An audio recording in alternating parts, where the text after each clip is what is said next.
A traição de Dalila. E depois disto, se apaixonou por uma mulher do vale de Soreque, cujo nome era Dalila. Sansão amava as mulheres filisteias e rejeitava as mulheres de Israel.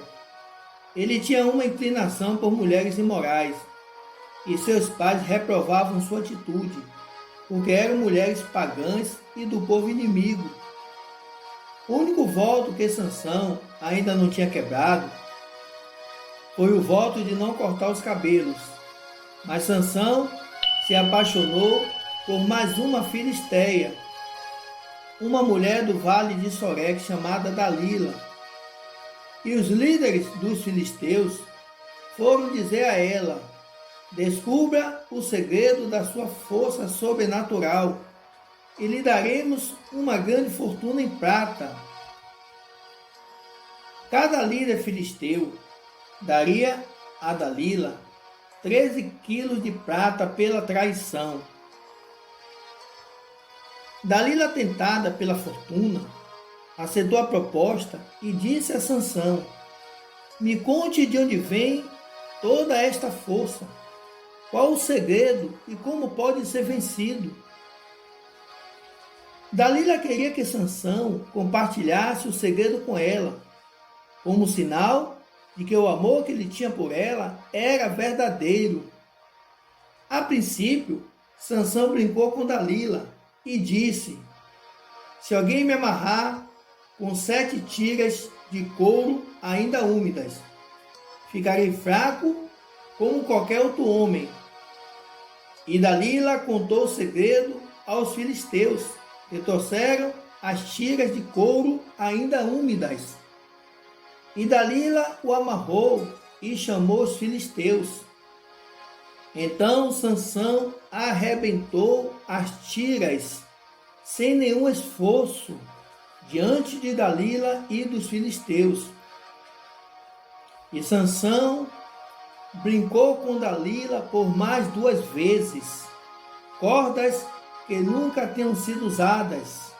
Ficarei fraco como qualquer outro homem. 7 tranças na minha cabeça. Ficarei fraco como qualquer outro homem. Dalila, enfurecida, disse para Sansão: como pode dizer que me ama, se mente para mim? Esta é a 3ª vez que me fez de boba e não contou o segredo da sua força. Então Dalila se fazia de vítima o tempo todo e usava o seu poder feminino para tocar em seu ponto fraco. De tanto insistir, finalmente Sansão contou-lhe o segredo, que ele era nazireu de Deus e não poderia passar navalha sobre a sua cabeça. Caso contrário, perderia toda a sua força. Então Dalila enviou mensagem para os filisteus, que prenderam a Sansão, furaram os seus olhos e o levaram para Gaza. Dalila, com sua habilidade sedutora, fez com que o guerreiro Sansão adormecesse sobre seus joelhos e cortou os cabelos da sua cabeça. Assim Sansão foi enfraquecido, tornando-se uma presa fácil para os seus inimigos. Na verdade, a força de Sansão não estava em seus cabelos, mas na presença de Deus, que estava sempre ao seu lado. Seus cabelos eram apenas um sinal de obediência, que foi quebrada diante da presença de Deus para fazer a vontade do inimigo. Por isso que a sua força enfraqueceu, porque o Senhor o tinha deixado. Durante o tempo que Sansão estava na prisão, seu cabelo voltou a crescer, e os filisteus reuniram para celebrar e oferecer uma oferta ao deus Dagom, porque diziam: Dagom entregou Sansão em nossas mãos. E mandaram trazer a Sansão. porque todos queriam se divertir da derrota dele e o colocaram no centro do templo. E Sansão pediu àquele que o guiava que o aproximasse das colunas. Quando Sansão se preparava para derrubar as colunas, Dalila, arrependida da traição, não obedece o conselho de Sansão para sair do templo.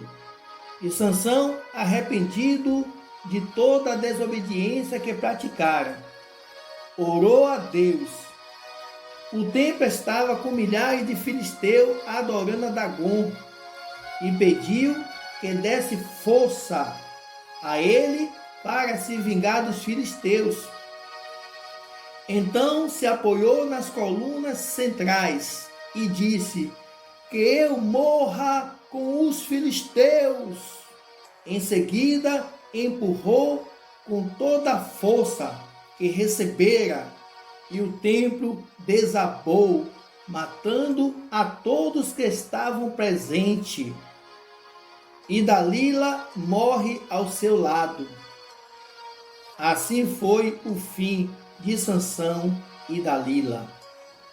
E na sua morte, Sansão matou mais homens que em toda a sua vida.